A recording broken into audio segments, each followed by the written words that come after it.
Hello friends, आज की इस वीडियो में हम देखेंगे शिक्षण कौशल से संबंधित महत्वपूर्ण प्रश्न। आपको पता ही है कि शिक्षण कौशल सूचना तकनीकी में एक चैप्टर है, परंतु शिक्षण कौशल एक अलग से आपके सुपर टेट में एक अलग से सब्जेक्ट है जिसमें शिक्षण कौशल के बारे में डिटेल में पढ़ाया जाएगा आपको। परंतु सूचना तकनीकी का पहला चैप्टर था शिक्षण कौशल, तो मैंने आप लोगों के लिए कल एक वीडियो यहाँ पे बनाई थी जिसमें मैंने शिक्षण कौशल से संबंधित जो जानकारी आपको मिलनी चाहिए वो सारी जानकारी उसमें दी है। जैसे कि शिक्षण कौशल क्या होता है, शिक्षण कौशल के अर्थ के बारे में बताया, शिक्षण कौशल के प्रमुख जो लेखक लोग हैं जिन्होंने इसकी परिभाषा दी है उसके बारे में मैंने यहाँ पे बताया आपको। और शिक्षण कौशल में क्या क्या प्रयोग होता है, किन किन विधियों का हम प्रयोग करके एक शिक्षक को प्रशिक्षण देते हैं, ये सारी चीजें हमने कल की वीडियो में देखी शिक्षण कौशल की, जिसमें हमने बेसिक सारे जान लिए हैं। उसके बाद अगर आपको आज मैं प्रश्न नहीं कराऊंगा तो आपको समझ में नहीं आएगा कि शिक्षण कौशल से प्रश्न किस टाइप से सुपर टेट में आते हैं। तो यहाँ पे देख लीजिए, आज की हमारी जो वीडियो है super TET specially super TET 2020-21 के लिए है। तो चलिए दोस्तों, अब देर न करते हुए शुरू करते हैं आज की वीडियो। यहाँ पे देख लीजिए, पहला प्रश्न यहाँ पे पूछा है, शिक्षण कौशल के विकास में उपयोगी है क्या? शिक्षण कौशल का अगर हम डेवलपमेंट करना चाहते हैं, उसका विकास करना चाहते हैं, तो इनमें इन चारों ऑप्शंस में से हमको क्या जरूरत, किस चीज की ज्यादा जरूरत होगी? तो यहाँ पे देख लीजिए, पहला ऑप्शन है उच्च ज्ञान, शिक्षण विधि, दल शिक्षण या फिर सूक्ष्म शिक्षण। तो इसमें से आपको बताना है कि इसका सही आंसर कौन सा होगा। अगर हम शिक्षण कौशल का विकास करना चाहें तो हमको किस इन चारों ऑप्शंस में से किसकी जरूरत पड़ेगी? तो दोस्तों, हमने कल की वीडियो में मैंने आपको बताया था कि शिक्षण विधियों की जरूरत पड़ती है शिक्षण कौशल का विकास करने के लिए। इसीलिए मैं बोल रहा हूँ कि अगर आप लोगों ने वो वीडियो नहीं देखी, पहली वीडियो शिक्षण कौशल की जो बेसिक्स मैंने सब बताया, तो उसको जाके एक बार देख लीजिए। ऊपर आई बटन पे मैं यहाँ पे बटन पे लिंक दे दूंगा, उस पर आप क्लिक करके आप देख सकते हैं, या फिर डिस्क्रिप्शन बॉक्स में मैं लिंक दे दूंगा सबसे ऊपर, उस पर भी क्लिक करके आप वो वीडियो देख सकते हैं। देखते हैं दोस्तों दूसरा प्रश्न। यहाँ पे देख लीजिए, दूसरा प्रश्न है शिक्षण कौशल का अर्थ होता है। इसमें से आपको बताना है चारों में से शिक्षण कौशल का अर्थ क्या होता है। तो इसमें देख लीजिए, पहला ऑप्शन है अनुदेशनात्मक क्रियाएं, दूसरा ऑप्शन है शिक्षण क्रियाएं, तीसरा ऑप्शन है शिक्षण व्यवहार, या फिर चौथा ऑप्शन इनमें से सभी। तो यहाँ पे शिक्षण कौशल का जो अर्थ होता है वो चारों यहाँ पे जो तीनों ऑप्शन दिए गए हैं, पहला दूसरा तीसरा ABC, वो तीनों होते हैं, जिससे हमारा यहाँ पे ऑप्शन जो है D वो सही होगा, इनमें से सभी। आशा करता हूँ आपको समझ में आ गया होगा शिक्षण कौशल का अर्थ। उसके बाद देखते हैं तीसरा प्रश्न, शिक्षण कौशल का विकास। यहाँ पे देख लीजिए, लिखा गया है शिक्षण कौशल विकास की प्रविधि है, यानी इनमें से आपको बताना है कि शिक्षण कौशल के विकास की कौन सी विधि, इसमें से चारों में से कौन सी विधि एक विधि है उसमें से। तो यहाँ पे देख लीजिए, अनुकरणीय प्रशिक्षण लिखा गया है, अंतः प्रक्रिया विश्लेषण लिखा गया है, इसमें दूसरा ऑप्शन। C ऑप्शन है सूक्ष्म शिक्षण, और यहाँ पे D ऑप्शन होगा। ये जो चौथा ऑप्शन है ये C नहीं होगा, ये D होगा, यहाँ पे इसको D कर लीजिएगा। D ऑप्शन है क्रियात्मक अनुसंधान। तो यहाँ पे शिक्षण कौशल के विकास की प्रविधि जो है वो कल की वीडियो में मैंने बताया था कि सूक्ष्म शिक्षण एक इसके विकास की प्रमुख विधि में से एक है। उसके बाद देख लीजिए, यहाँ पे हम 3 क्वेश्चन देख चुके हैं, अब चौथा प्रश्न देख लेते हैं। यहाँ पे चौथा प्रश्न है सूक्ष्म शिक्षण का विकास किसने किया। यहाँ पे आपको बताना है कि सूक्ष्म शिक्षण के प्रतिपादक कह सकते हैं, या फिर उसके जन्मदाता कह सकते हैं, या फिर उसके यहाँ पे विकास किसने किया, उसके इस तरीके से भी इसको देखा जा सकता है। तो आपको बताना है सूक्ष्म शिक्षण जो आप पढ़ते होंगे, माइक्रो टीचिंग, उसके विकास में सबसे प्रमुख योगदान किसका रहा है। तो दोस्तों, इस क्वेश्चन का सही आंसर है हमारा D ऑप्शन, D.W. एलन। इन्होंने सूक्ष्म शिक्षण का विकास किया था सर्वप्रथम। उसके बाद अब देखते हैं दोस्तों पांचवा प्रश्न। अब यहाँ पे देखिए, पांचवा प्रश्न है एक शिक्षण कौशल यह भी है। इन चारों ऑप्शंस में से आपको बताना है कि शिक्षण कौशल चारों ऑप्शनों में से कौन सा एक शिक्षण कौशल है। तो इसमें देख लीजिए, पहला ऑप्शन है A ऑप्शन दंड देना, B ऑप्शन है छात्रों को हंसाते रहना, C ऑप्शन है श्यामपट्ट पर लिखना, D ऑप्शन है अनुशासन स्थापना। तो इसमें आपको देख लीजिए, शिक्षण कौशल में आपका सबसे पहले मैं इसका आंसर बता देता हूं कि इसका आंसर होगा छात्रों को हंसाते रहना। एक शिक्षण कौशल की, एक शिक्षक की एक कला है। अगर वो इसमें निपुण है तो छात्र उसके कक्षा में रुचि लेकर पढ़ाई करेंगे। परंतु अगर वो इसमें से अगर दंड देगा तो बच्चे उससे दूर भागेंगे, पढ़ाई में मन नहीं लगाएंगे, क्लास में बंक करेंगे, क्लास में नहीं आना चाहेंगे। तो ये एक अच्छे शिक्षक की निशानी नहीं है दंड देना। वो किसी भी प्रकार का छात्र हो, उसको अपने हिसाब से, उसके हिसाब से, सभी छात्रों की जो मानसिक योग्यता होती है वो अलग अलग होती है, तो उसके हिसाब से उसको एक शिक्षक को देखना होता है कि ये छात्र किस तरीके से पढ़ सकता है, उसी तरीके से उसको पढ़ाना चाहिए, ना कि उसको दंड देना चाहिए। और यहाँ पे एक जो श्यामपट्ट पर लिखना है ये शिक्षण कौशल में नहीं आता, ये शिक्षक का एक गुण है। जब वो प्रशिक्षण ले लेगा तो उसके अंदर ये गुण उत्पन्न हो जाएगा कि श्यामपट्ट पे लिखने का जो कौशल होता है उसका विकास हो जाएगा यहाँ पे, तो इसमें ये शिक्षण कौशल में नहीं आता। अब देखते हैं छठवां प्रश्न। छठवां प्रश्न है हमारा डाल्टन विधि शिक्षण विधि का विकास किसने किया था। यहाँ पे आपको बताना है डाल्टन शिक्षण विधि है उसका विकास किसने किया था। तो यहाँ पे देख लीजिए ऑप्शन दिया गया है, ए ऑप्शन है फ्रोबेल, बी ऑप्शन है डाल्टन, सी ऑप्शन है WH किलपैट्रिक और डी ऑप्शन है मिस हेलन पार्कहर्ट। तो यहाँ पे देख लीजिए जैसे नाम में ही लिखा गया है डाल्टन विधि का विकास किसने किया था, तो डाल्टन विधि किसी ने दिया होगा तभी उसके बाद किसी ने उसका विकास किया होगा। तो यहाँ पे इससे ये पता चलता है कि डाल्टन शिक्षण विधि है जो वो डाल्टन ने तो दिया होगा लेकिन उसका विकास किसी और ने किया होगा, तभी यहाँ पे लिखा गया डाल्टन शिक्षण विधि का विकास किसने किया। विकास किसी और ने किया है परंतु डाल्टन ने दिया तो था परंतु विकास किसी और ने किया था। तो यहाँ पे ये ऑप्शन तो कंफर्म है कि नहीं होगा डाल्टन। कभी कभी कुछ लोग देखेंगे इस प्रश्न को पढ़ेंगे और सीधे इसका आंसर लगा दें, इसके बारे में सोचेंगे नहीं कि प्रश्न क्या रहा है। तो दोस्तों इस क्वेश्चन का सही आंसर आपका D option Miss Helen Parkhurst, Dalton शिक्षण विधि का विकास इन्होंने किया था। अब उसके बाद सातवां प्रश्न देख लीजिए, यहाँ पे है डॉक्टर वीके पासी ने अपने अध्ययन के आधार पर कितने शिक्षण कौशलों की सूची तैयार की है।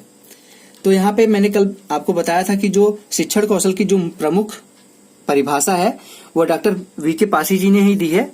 तो उसी के ऊपर उन्होंने एक सूची बनाई थी। उसमें शिक्षण कौशल में सबसे पहले मैंने बताया था आपको कि शिक्षण कौशल में जो विधियां होती है उसमें सबसे पहले हमको एक सूची बनानी होती है, एक लिस्ट बनाना होता है। जिसी एक बार लिस्ट बना लिया जाता है तो उसी के आधार पर बाकी जो नए छात्राध्यापिकाएं लोग आते हैं तो उनको उसी के अनुसार यहाँ पे प्रशिक्षण दिया जाता है। तो यहाँ पे आपको बताना है कि जो डॉक्टर वीके पासी जी थे वो अपनी लिस्ट में कितने शिक्षण कौशलों को अपनी लिस्ट में जगह दिए थे। तो यहाँ पे दोस्तों सातवें प्रश्न का सही आंसर होगा बी ऑप्शन, 13 शिक्षण कौशलों को उन्होंने अपने सूची में जगह दिया था। अब उसके बाद देख लीजिए सातवें प्रश्न के बाद देखते हैं हम आठवां प्रश्न। यहाँ पे देख लीजिए आठवां प्रश्न है सूक्ष्म शिक्षण में एक समय में कितने शिक्षण कौशलों का विकास किया जाता है। तो जैसे कि आप सभी लोग अगर बीएड बीटीसी या फिर डीएलएड किए होंगे तो आपको पता होगा कि अगर माइक्रो टीचिंग आपने की है, सूक्ष्म शिक्षण का प्रशिक्षण लिया है आपने, तो आपको पता है कि एक बार में सूक्ष्म शिक्षण में सिर्फ एक शिक्षण कौशल का विकास किया जाता है। जैसे कि उद्देश्य लेखन कौशल हो गया, तो ऐसा तो नहीं है कि उद्देश्य लेखन कौशल के साथ ही आपको प्रस्तावना कौशल का भी विकास कर दिया जाएगा आपके अंदर। सिर्फ एक टाइम पे एक दिन में एक कौशल का विकास किया जाता है सूक्ष्म शिक्षण में, तो इस चीज को ध्यान दीजिएगा। अब दोस्तों चलते हैं हम 9वें प्रश्न की तरफ। अब यहाँ पे देखिए दोस्तों 9वां प्रश्न है अभिक्रमित अनुदेशन का विकास किसने किया। तो यहाँ पे सबसे पहले आपको मैं बता दूं कि इसका विकास किसने किया, उसके बाद मैं बताऊंगा आपको कि अभिक्रमित अनुदेशन होता क्या है। तो दोस्तों इस क्वेश्चन का सही आंसर है 9वें प्रश्न का अभिक्रमित अनुदेशन का विकास BF स्किनर जी ने किया था। इन्होंने शिक्षा जगत में एक विशेष प्रकार की योगदान दिया था इन्होंने। और इसमें अभिक्रमित अनुदेशन का अर्थ ये होता है कि इसमें जैसे एक चैप्टर है, कोई भी चैप्टर है, तो एक साथ अगर आपको शुरू से लेकर अंत तक पढ़ाया जाए तो वो कभी न कभी आपको आपके अंदर की जो रुचि होगी उसको खत्म कर देगी। अगर कोई भी चैप्टर एक साथ आपको एक ही बार में पूरा चीज पढ़ा दिया जाए, परंतु अगर उसी चीज को एक चैप्टर को छोटे छोटे भागों में बांट के आपके सामने प्रस्तुत किया जाए और रुचिकर ढंग से प्रस्तुत किया जाए तो उसी को अभिक्रमित अनुदेशन कहा जाता है। जैसे कि एक बड़े से पाठ्यक्रम को छोटे छोटे भागों में बांटकर आपके सामने उसको तार्किक ढंग से प्रस्तुत करना, एक के बाद एक, सरल से लेकर कठिन तक, इस तरीके से प्रस्तुत करना कि बच्चों में रुचि बनी रहे, तो उसी को अभिक्रमित अनुदेशन कहा जाता है दोस्तों। अब इसके बाद आता है हमारा 10वां प्रश्न। किंडरगार्टन यानी कि जिसको हम इंडिया में बालवाड़ी भी कहते हैं, स्कूल सबसे पहले किस देश में खोला गया था। तो काफी इस समय जो किंडरगार्टन स्कूल है उनकी मान्यता काफी तेजी से बढ़ रही है, क्योंकि बच्चों के लिए जैसे एकल परिवार होता जा रहा है तो बच्चों के लिए परिवार के पास समय नहीं रहता, तो वो बच्चा 2-3 साल का होता ही 3 साल के लगभग होते होते उसको किंडरगार्टन में छोड़ दिया जाता है कि वो कम से कम 1-2 साल खुद से कुछ न कुछ सीखता रहे, उसके पढ़ाई दिमाग के ऊपर प्रेशर भी ना बने और खेल कूद के द्वारा, चित्रों के द्वारा और कुछ न कुछ वहां पे जो खेल कूद के सामान रहते हैं उसके द्वारा कुछ न कुछ वो सीखता रहता है, तो उसी को कहते हैं किंडरगार्टन। और इसका जो इस स्कूल का सबसे पहले किस देश में खोला गया था, इसका यहाँ पे आंसर है जर्मनी। जर्मनी में सबसे पहले किंडरगार्टन स्कूल खोला गया था। अब इसके बाद देखते हैं 10वां प्रश्न के बाद देखते हैं 11वां प्रश्न। 11वां प्रश्न देख लीजिए, इसमें वैदिक काल से है यहाँ पे रिलेटेड। तो यहाँ पे वैदिक काल में परिवार में विद्या का प्रारंभ करते समय कौन सा संस्कार होता था। तो ये बहुत सरल सा प्रश्न है, क्योंकि जो इस संस्कार का नाम है वो इसके जो इस विद्या का आरंभ है, विद्या का प्रारंभ है, उसी से मिलता जुलता है। जैसे यहाँ पे आप देख सकते हैं, ए ऑप्शन है विद्यारंभ संस्कार। तो इस क्वेश्चन का आंसर है विद्यारंभ संस्कार। तो वैदिक काल में जब किसी भी परिवार में विद्या का यानी कि पढ़ाई का शुरुआत किया जाता था, वो गुरुकुल में जाके नहीं पढ़ता, अभी वो घर पे ही विद्या का शुरुआत करता था, तो उसको हम कहते थे विद्यारंभ संस्कार। यहाँ पे देख लीजिए और भी कुछ संस्कार हैं यहाँ पे। टोटल तो पहले मैं बता दूं कि जो वैदिक काल में संस्कार होते थे वो 16 संस्कार होते थे। टोटल संस्कारों की जो संख्या है वो 16 है। उसके बाद देख लीजिए यहाँ पे विद्यारंभ के बारे में मैंने बता दिया, प्रश्न का आंसर ही विद्यारंभ संस्कार की जब बच्चा शुरुआत करता है पढ़ाई का, तो यहाँ पे विद्यारंभ संस्कार उसको कहते हैं। अब यहाँ पे देख लीजिए चूड़ा कर्म संस्कार लिखा गया है। तो चूड़ा कर्म संस्कार कब होता है, जब बच्चे का मुंडन होता था, तो इसको कहते हैं चूड़ा कर्म संस्कार। अब यहाँ पे देख लीजिए तीसरा है वेदाध्ययन, यानी कि जब वो अब घर से बाहर निकलता है और अपने गुरु के पास जाता है, गुरुकुल में जाता है, तो वहां पे वेदों का अध्ययन करना उसको शुरुआत कराई जाती है उसको, तो उसको कहते हैं वेदाध्ययन संस्कार। और यहाँ पे है चौथा अन्नप्राशन। अन्नप्राशन संस्कार तब होता है जब बच्चे को पहली बार अन्न ग्रहण कराया जाता था, यानी कि भोजन उसको पहली बार कराया जाता था, तो उसको अन्नप्राशन संस्कार कहा जाता था। अब देख लीजिए 12वां प्रश्न है इसके बाद, प्राचीन काल में औपचारिक शिक्षा का स्वरूप क्या था। आज के समय के लिए नहीं पूछ रहा है, ये प्राचीन काल में पूछ रहा है कि प्राचीन काल में जो औपचारिक शिक्षा थी उसका क्या स्वरूप था, उसमें क्या सिखाया जाता था लोगों को, किस चीज का विकास किया जाता था उसमें। तो देख लीजिए दोस्तों, इस क्वेश्चन का सही आंसर है धार्मिक संस्कारों का ज्ञान दिया जाता था। प्राचीन काल में सिर्फ जो शिक्षा का उद्देश्य था वो धार्मिक संस्कारों को का विकास करना था अपने बच्चों में, छात्रों में, विद्यार्थियों में, कि उनके अंदर धर्म के बारे में जानकारी प्राप्त हो। ये था 12वां प्रश्न दोस्तों। अब इस समय का अगर पूछा जाए कि इस समय जो है शिक्षा का स्वरूप वो कैसा है, तो इस समय शिक्षा का स्वरूप है व्यावसायिक शिक्षा। व्यावसायिक शिक्षा की ओर जोर दिया जा रहा है इस समय प्रेजेंट टाइम में। परंतु यहाँ पे प्राचीन काल के बारे में बोला गया, तो यहाँ पे धार्मिक संस्कारों का ज्ञान इस क्वेश्चन का आंसर होगा। अब दोस्तों देखते हैं 13वां प्रश्न। 13वां प्रश्न देख लीजिए दोस्तों कि यहाँ पे पूछा गया कि नर्सरी स्कूलों की शुरुआत किसने की थी, या फिर नर्सरी स्कूलों की शुरुआत किसने किया। तो इस क्वेश्चन का सही आंसर है फ्रोवेल जी ने नर्सरी स्कूलों की शुरुआत की थी। उसके बाद देख लीजिए यहाँ पे 14वां प्रश्न है, 14 नंबर का प्रश्न है, भारत में शिक्षित बेरोजगारी का प्रमुख कारण क्या है। सभी को पता है कि इस समय सबसे ज्यादा जो शिक्षित लोग हैं वही बेरोजगार हैं, और इसका यहाँ पे पूछा गया कि इसका मेन कारण क्या है, मुख्य कारण क्या है इसका। तो यहाँ पे देख लीजिए 4 ऑप्शन दिया गया है। यहाँ पे पहला ऑप्शन है शिक्षा का व्यापक प्रसार। शिक्षा का प्रसार होने से क्या बेरोजगारी बढ़ी है भारत में? बिल्कुल ऐसा नहीं है, शिक्षा का प्रसार होने से शिक्षा का विकास हुआ है। दूसरा है यहाँ पे सरकारी नीतियों की वजह से, यहाँ पे कुछ तो इस सरकारी नीतियों की वजह से भी यहाँ पे शिक्षा में शिक्षित लोग बेरोजगार रह जाते हैं। परंतु इस क्वेश्चन का यहाँ पे ये आंसर नहीं होगा, क्योंकि ये कभी भी कोई भी देश ये नहीं कहता कि हमारी सरकार की नीतियों की वजह से हम बेरोजगार हैं। और यहाँ पे देख लीजिए चौथा ऑप्शन है घटिया शिक्षा का स्तर। तो कभी भी किसी देश की जो अगर शिक्षित लोग हो रहे हैं बेरोजगार, तो वहाँ पे शिक्षा का जो स्तर है वो कभी घटिया नहीं हो सकता। अगर शिक्षा का स्तर घटिया होगा तो लोग शिक्षित हो ही नहीं पाएंगे।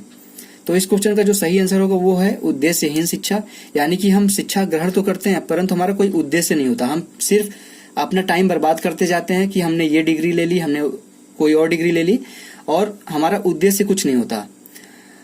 अगर उद्देश्य ले बना के शिक्षा ग्रहण की जाए तो हमको उद्देश्य की प्राप्ति जरूर होगी। परंतु अगर हम उद्देश्यहीन शिक्षा, जैसे कि अगर आप बीएड ही कर रहे हैं और आपका कोई उद्देश्य नहीं, सिर्फ बीएड करके एक डिग्री ले लेना है, और ये नहीं, यहाँ पे आपका उद्देश्य ये नहीं है कि ज्ञान प्राप्त करके एक शिक्षक के अंदर किन किन गुणों का समावेश होता है, उनमें किन किन गुणों का विकास होना चाहिए, ये सारी चीजें यहाँ पे ना होकर सिर्फ एक डिग्री लेने के लिए अगर आप यहाँ पे बीएड कर रहे हैं, बीटीसी कर रहे हैं या फिर डीएलएड कर रहे हैं, तो आपका एक तरीके से इसी को उद्देश्यहीन शिक्षा कहा जाता है।